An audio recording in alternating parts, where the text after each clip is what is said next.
sir. So, pwede ka lang sumuko. At syempre, kunin mo na ang garter. Anong gamit?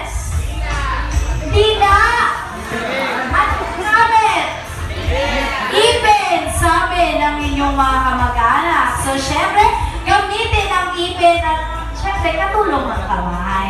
Ayan, kinabahan po si Sir Ron. Okay, ready? Go!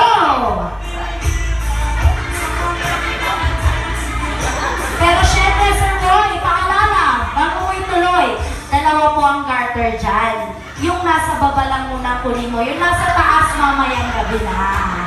Ayan! Baka makuha pati yung nasa taas, sir.